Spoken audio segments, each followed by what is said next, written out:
Assalamualaikum warahmatullahi wabarakatuh. Alhamdulillahirrahmanirrahim. Puji syukur senantiasa kita panjatkan kehadirat Allah Subhanahu wa taala atas segala karunia-Nya kepada kita semua. Salawat dan salam kita sampaikan juga kepada junjungan kita Nabi besar Muhammad sallallahu alaihi wasallam. Nah, pemirsa Mata Air CTV, khususnya bagi Anda yang berada di Bandung dan sekitarnya, kembali kita berjumpa, kembali kita bertemu dalam rangka mengaji dan mengkaji. Dan pada kesempatan pagi ini kita akan berbicara atau berbincang-bincang tentang ciri orang yang dicintai Allah. Nah, kepada Anda yang menyaksikan, tolong disimak dengan benar, apakah kita tergolong atau termasuk dalam ciri-ciri orang yang dicintai Allah. Masih bersama Ustadz kita Dr. Aam Amiruddin MSI. Assalamualaikum Ustadz. Waalaikumsalam warahmatullahi wabarakatuh. Ya, Ustadz, kita akan ngobrol-ngobrol dan kali ini kita akan membahas tentang ciri-ciri orang yang dicintai Allah. Ya. Dan saya kira ibu-ibu atau siapapun yang menyaksikan ini nih akan mengukur nih. Kira-kira waduh, setelah disampaikan kayak apa ya? Nah, bagaimana setelah disampaikan kayak apanya harus selesai dulu mendengarkannya baru tahu, oh ternyata saya tergolong, oh ternyata saya belum tergolong. Nah, silakan Ustaz. Ya. Pertama, bismillahirrahmanirrahim. Pertama yang harus kita tanamkan dalam diri, kita tuh harus selalu husnuzon sama Allah. Jadi kalau misalnya gini, kira-kira kamu dicintai Allah enggak? Jawaban yang bagus gini, insya Allah, mudah-mudahan. Saya belum menjadi manusia yang terbaik, tapi saya berusaha untuk menjadi orang yang baik. Dan saya yakin Allah melihat proses usaha saya. Itu yang bagus. Kalau pasti gitu? Ya. Yang tidak boleh, yang itu kepedean ya. Yang tidak boleh gini, kamu dicintai Allah enggak? Kayaknya enggak deh, beda ya. Saya nggak dicintai Allah, itu nggak boleh. Allah tuh tergantung persangkaan kita. Kalau gitu nggak apa-apa dong kalau dia mengatakan, oh pasti dong gitu. Ya. Ya, orang beriman tuh biasanya selalu mengatakan mudah-mudahan atau insya Allah. Itu bukan hanya masalah dicintai atau tidak, termasuk doa juga, termasuk misalnya gini, saya orang yang bergelimang dengan dosa, saya bertobat. Mas Agus nanya, kira-kira tobat kamu diterima enggak? Saya harus mengatakan, Allah Maha Pengampun. Saya tahu dosa saya banyak, tapi aku yakin Allah Maha Pengampun. Selama saya sungguh-sungguh tobat, Allah akan mengampuni saya. Katanya Allah itu tergantung persangkaan hambanya. Nah, termasuk juga tadi, kamu dicintai Allah enggak? Mudah-mudahan lah Allah mencintai saya, gitu. Jangan, kamu dicintai enggak? Kayaknya enggak. Jangan gitu. Kayaknya enggak, beda lah. Kayaknya Allah murka ke saya. Nah, nggak boleh gitu. Allah pilih kasih. Nah, boleh kita bukan boleh, harus kita husnuzon pada Allah bahwa Allah mencintai kita. Sekarang bagaimana ciri-cirinya supaya kita bisa merasakan saya dicintai Allah enggak? Ya. Satu, orang yang dicintai Allah itu doanya mustajab. Masya Allah. Jadi kalau berdoa itu sering dikabulkan. Ya. Ya. Karena ini di Bandung nih ada istilah kata orang Bandung mah saciduh metu saucap nyata itu. Jadi omongannya itu mujarab gitu. Ya. Ya. Jadi orang yang dicintai Allah itu memang doanya makbul. Ya. Allah mengabulkan doa kalau menurut Allah tuh baik untuk kita. Gitu. Itu sebabnya kalau ada orang yang kira-kira sedang atau akan mendekatkan diri kepada Allah, kita boleh titip doa. Para sahabat itu kalau mengantarkan orang yang mau berhaji, kan itu mau ibadah dong, haji ya, meninggalkan keluarga, meninggalkan pekerjaan, mau berhaji lah gitu ya. Maka dia, orang yang berhaji itu kan akan mendekatkan diri kepada Allah untuk dicintai. Makanya para sahabat suka mengatakan kepada temannya yang akan berhaji, ya ukhayya la tansana bidu'aika, wahai saudaraku, jangan lupa doakan saya di sana. Jadi kita tuh boleh kepada yang mau umroh, kepada yang mau haji, doakan saya di sana ya, ya gitu. Atau kepada orang yang kita anggap soleh, doakan saya ya gitu. Nah, yang apa? dilarang meminta doa kepada orang yang sudah meninggal. Misalnya ayah saya sudah meninggal, saya datang ke kuburannya, Bapak, besok saya mau ujian di kampus, beri kekuatan agar saya bisa tenang menghadapi para penguji. Padahal Bapak saya udah meninggal, itu nggak boleh. Termasuk dengan ke kuburan para wali begitu? Ke kuburan para wali itu kan sebenarnya mendoakan beliau-beliau yang sudah berjasa, dan merenungkan bagaimana perjuangan beliau yang begitu hebat. Bukan minta, karena beliau itu kan, jangankan para wali, Rasulullah saja tidak boleh diminta. Yang ada bersolawat kepada Rasul. Termasuk ke para wali, bukan minta, tapi mendoakan. Kepada orang tua kita kalau sudah meninggal, bukan minta, tapi mendoakan. Gitu. Nah, minta itu kepada orang yang masih hidup. Kita anggap misalnya, saya punya teman, orangnya tuh baik, soleh, saya bilang, doakan ya, anak saya besok mau ujian, gitu. Boleh. Karena ciri orang yang dicintai Allah tuh doanya mustajab. Karena kita tidak tahu siapa yang paling doanya mustajab, gitu. Karena hanya Allah yang paling tahu. Tapi dalam kehidupan kita bisa rasakan kalau doa-doa kita banyak yang dikabulkan. Mudah-mudahan itu indikator Allah sayang sama kita. Itu yang pertama. Yang kedua, orang yang dicintai Allah itu dibukakan pintu hidayah. Yang dimaksud dengan dibukakan pintu hidayah itu begini. Bawaannya orang yang dicintai Allah tuh sepertinya pintu-pintu kebaikan tuh terbuka gitu sama dia. Pintu-pintu kebaikan tuh terbuka aja. Mau berbuat kebajikan tuh kayaknya teh gampang aja gitu. Makanya orang dapat hidayah tuh kan ada cirinya. Tadi kan poin yang kedua saya katakan orang yang dicintai Allah tuh dibukakan pintu hidayah. Nah, bagaimana ciri orang dibukakan pintu hidayah? Dia merasa nikmat, merasa mudah dalam beramal soleh. Jadi orang yang dibukakan pintu hidayah itu bawaannya nikmat ibadah itu. Kemudian istiqomah. Terus orang yang dibukakan pintu hidayah itu dia merasa sejuk jiwanya itu kalau udah deket sama ajaran agama itu, gitu. Nah, jadi orang yang dicintai Allah tuh satu, doanya mustajab. Yang kedua, dibukakan pintu-pintu kebaikan, pintu-pintu hidayah. Yang ketiga, orang yang dicintai Allah itu dia cenderung memiliki hati yang bersih. Orang yang hatinya bersih itu selalu melihat persoalan dari sisi positif. Karena hati yang bersih itu seperti kacamata. Kalau saya pakai kacamata hitam, maka orang yang pakai baju putih kelihatan abu.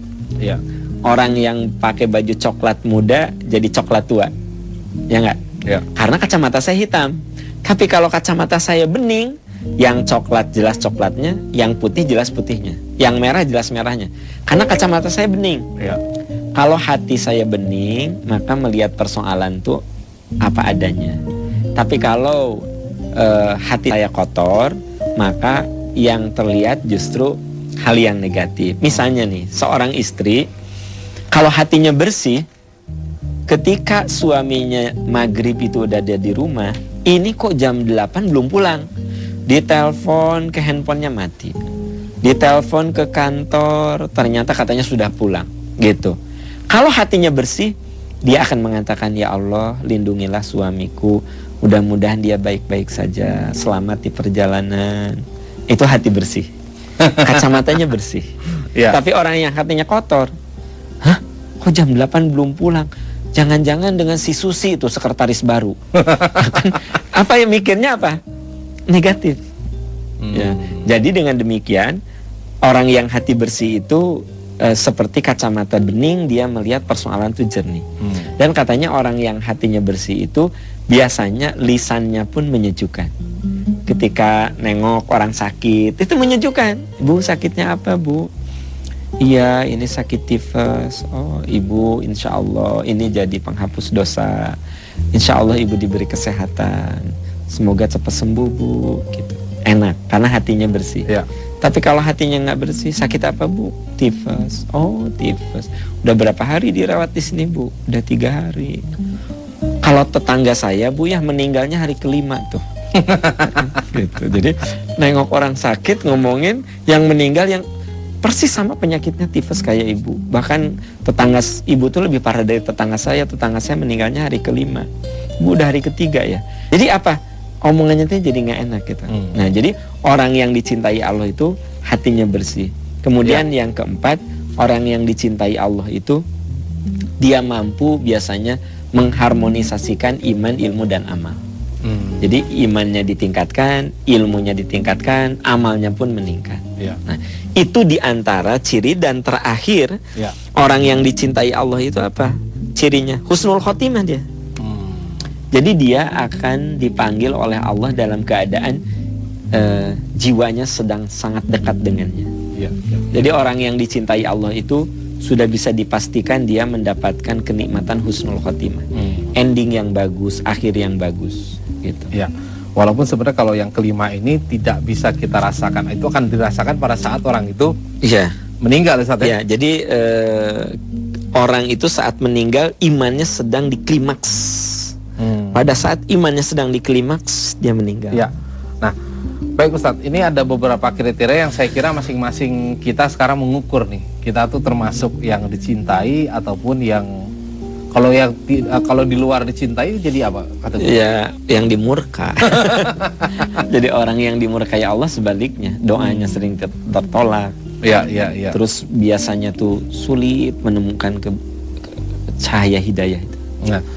Nah, sekarang mungkin gini Ustadz, ada orang yang dalam hidupnya itu selalu saja mendapatkan kesulitan. Nah, apakah ini otomatis ciri-ciri orang yang dimurkai Allah atau orang itu sedang mengalami ujian? Apa bedanya? Apa bedanya ujian dan azab?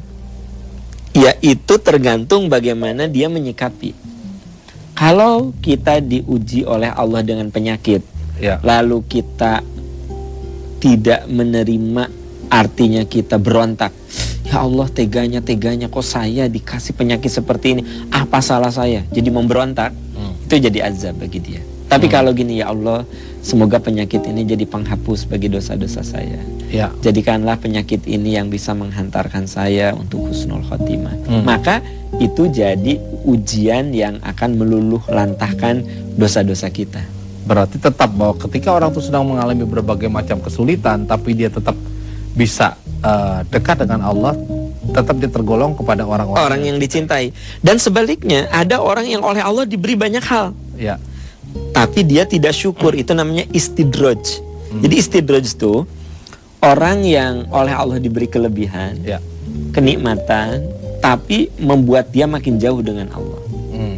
Nah, itu istidraj namanya dalam istilah Islam, dalam istilah ajaran Islam. Istidraj itu justru membuat orang segala kenikmatan yang Allah berikan membuat dia makin jauh. Jadi tidak selamanya orang yang diberi kenikmatan duniawi itu dianggap orang yang dapat cinta Allah. Jadi gini, ada orang yang dilihat dari segi lahiriah duniawi itu menderita gitu. Jangan-jangan itu merupakan cara Allah memberikan cintanya kepada dia. Karena kan gini, kita mencintai anak kita, tapi tidak selamanya kita memberi hal yang enak pada anak kita.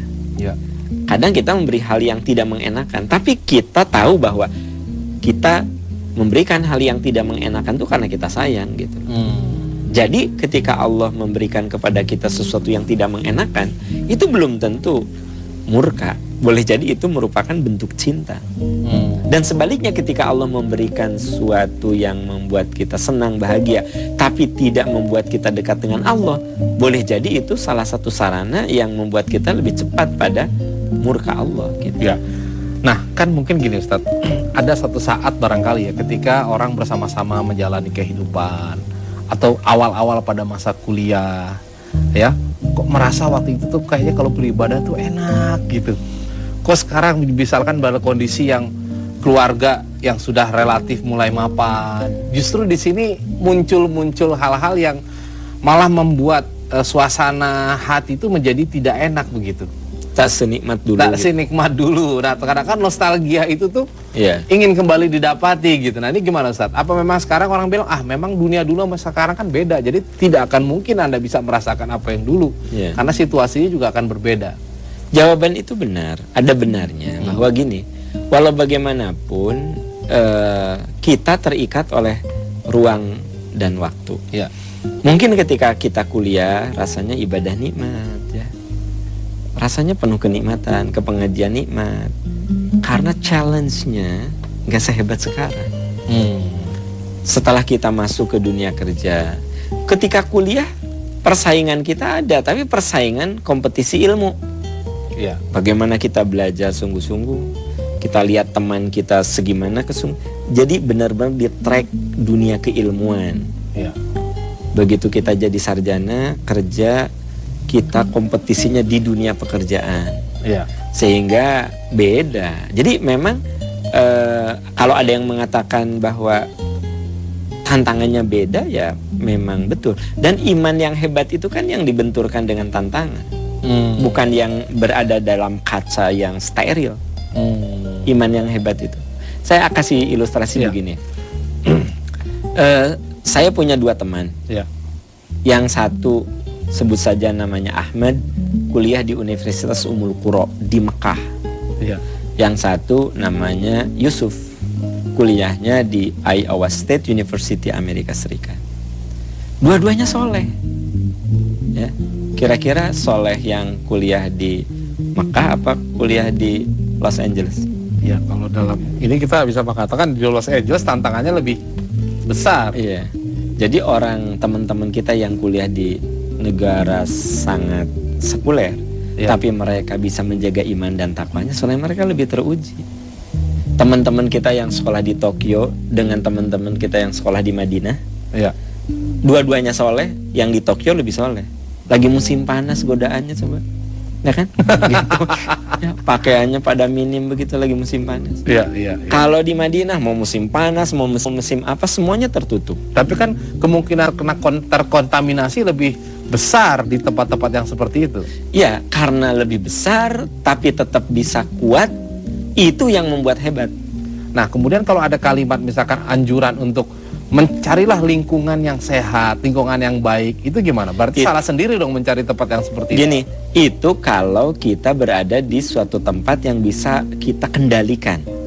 Kita mencari lingkungan yang baik. Sekarang kalau misalnya saya ya sekolah di Universitas Ummul Qura, tidak dicari juga lingkungannya udah baik. Tapi iya kan? Iya. Ya maaf ya, mau lihat apa? Semua pada tertutup begitu. Ya. Berfoto saja pakai cadar. Ya, bertiga pada begini di foto pakai cadar, ya kan? Sampai saya bingung, ini yang mana? Ya, ada 3 perempuan berfoto bergaya sih pada begini, ya kan gitu. Tapi bercadar semuanya. Cok, apanya yang mau dilihat? Sampai kita bingung. Tapi kalau misalnya kita ada sebut saja di Los Angeles atau di mana di Melbourne gitu kan, di musim panas gitu, kita datang ke kampus, lihat itu pakaiannya. Maaf saya bukan nyuruh tapi nyontoin gitu. Lihat itu kan pakaiannya dahsyat begitu. Tapi kita bisa menjaga pandangan, bisa menjaga iman. Makanya orang yang ada di lingkungan itu kita mencari, jadi itu sudah di luar kendali kita, tapi kita menghadapi tantangan itu kuat, nah itu yang hebat. Berarti kalau terpleset wajar dong berarti Ustaz. Nah, wajar dan tidak itu di luar pembahasan kita. Lebih baik nggak dibahas, bisa jadi kontroversi ya. Jadi kalau yang intinya bagi saya adalah iman yang hebat itu intinya bukan yang steril yang berada di dalam kaca. Tapi iman yang hebat itu yang justru ada di tengah-tengah lingkungan yang tidak kondusif, tapi kita bisa survive. Jadi itu yang imun hebat. Ya, bukannya steril ya.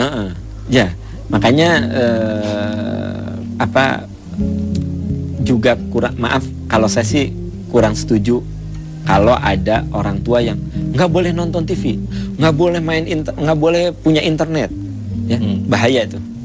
Kalau anak kita, maaf kan ada orang yang TV-nya dijual, nggak boleh nonton TV, radio nggak ada, komputer nggak ada, maksudnya komputer sih ada tapi nggak boleh akses ke internet. Tahukah itu anak terlalu steril? Kalau terlalu steril, begitu ada peluang, wih, itu bahaya. Tapi kalau misalnya, kenalkan sayang, kamu boleh pakai internet, tapi di dalam ketika kamu akses ada yang begini-begini, kasih gambar itu kasih contoh maksudnya? Gambaran. Artinya dia bikin imunitas sendiri bahwa logikanya dia harus begini. Ya. Maka ketika dia masuk ke dunia itu, dia ada frame of thinking, dia ada kerangka pikir yang membuat dia bisa menghadapi. Tapi kalau terlalu steril, kamu nggak boleh ya. Awas ya, di internet itu ada gini-gini. Begitu dia masuk, dia udah nggak ada frame of thinking, untuk tidak ada kerangka pikir untuk memagari. Nah, itu yang bahaya sebenarnya. Ya. Nah, tapi kan kita juga tahu bahwa ini kan sebenarnya untuk menjaga ini tidak terlepas dari bagaimana faktor pendidikan juga kan, pemahaman. Nah, sekarang kan juga ada yang namanya boarding school atau memang ya anak itu disekolahkan ke lingkungan memang yang sudah kondusif, yang baik, yang seperti itu gitu. Nah, ini bagaimana dengan kondisi itu bagus, hanya tetap kalau menurut hemat saya mereka diberi wawasan gitu.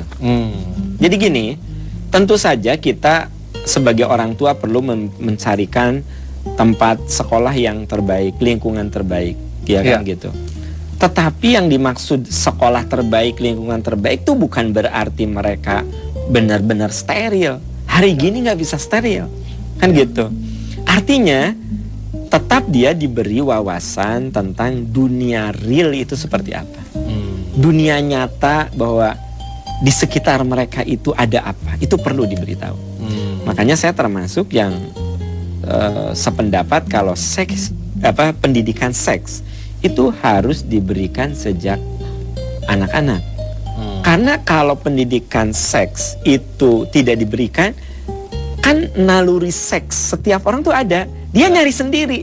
Begitu dia nyari sendiri, maka yang masuk bukan pendidikan seks, yang ada adalah seks yang salah gitu loh. Nggak, ini karena berkaitan, bukan berarti loncat dari ke tema. Tapi maksud saya betapa gitu ya, bahwa pendidikan itu bukan berarti harus mensterilkan anak gitu loh, tetapi membuat mereka punya wawasan. Ya, memang ini tadi kelihatannya kita agak melebar, Ustaz, tapi memang ini adalah bagian dari bagaimana kita tadi kan menciptakan orang-orang ataupun diri yang bisa masuk kepada kategori dicintai Allah. Nah, dengan salah satu tadi adalah bahwa memiliki iman yang teruji, yang kokoh. Nah, sebenarnya kita itu konteksnya apakah iman yang teruji, iman yang diuji, atau menguji iman? Ini kan beda nih, Ustaz. Ada orang, wah, gue pengen tahu nih. Ya, saya pengen mengetes iman saya. Kalau gitu saya datanglah ke diskotik nih. Nah, itu yang salah.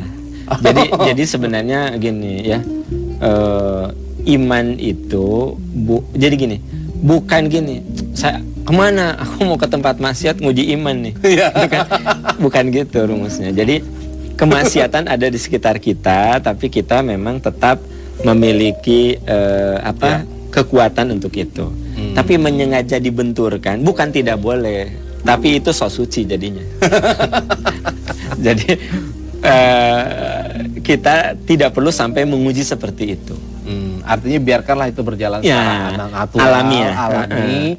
Tapi kitanya udah punya basic, udah punya pegangan keilmuan. Dari situ nanti makanya cinta Allah itu turun kepada orang-orang yang melewati proses, yang melewati hidup dengan proses yang berliku sebenarnya. Jadi kayak misalkan ya, yang namanya orang saling mencintai, tentu kan cinta itu biasanya harus ada diuji dulu. Apa benar sih kamu mencintai? Barangkali dari perbuatan-perbuatannya kan kelihatan, Ustaz. Jadi nanti cinta Allah itu turun kepada orang-orang yang memang melewati proses kehidupan yang sebenarnya akan diwarnai dengan ujian dan dia lolos gitu. Dan saya pikir itu bukan bicara tentang keimanan, cinta Allah saja. Sekolah juga begitu, karir juga begitu. Orang bisa jadi jenderal tentu saja karena dia sudah melewati jenjang-jenjang tertentu kan, gitu. Baik. Bagi satu waktu kita yang sudah habis, jadi kita harus mengakhiri perbincangan kita. Nah, pemirsa, demikian tadi perbincangan tentang bagaimana ciri-ciri orang yang dicintai Allah, dan semoga saja kita termasuk dalam ciri-ciri tadi. Yang pertama adalah doa yang mustajab, kemudian dibukakan pintu hidayah, kemudahan dari apa-apa yang kita lakukan dan pintu-pintu kebaikan. Ya, kemudian juga memiliki hati yang bersih. Senantiasa kita kalau melihat sesuatu itu senantiasa muncul ada perasaan-perasaan yang husnuzon. Kemudian juga bagaimana kita bisa mengharmonisasikan antara iman, ilmu, dan amal. Dan yang terakhir yang kita harapkan adalah bahwa kita meninggal dalam keadaan husnul khatimah. Terima kasih atas perhatian Anda. Mohon maaf apabila ada hal-hal yang kurang berkenan. Wabillahi taufiq wal hidayah. Assalamualaikum warahmatullahi wabarakatuh. Waalaikumsalam.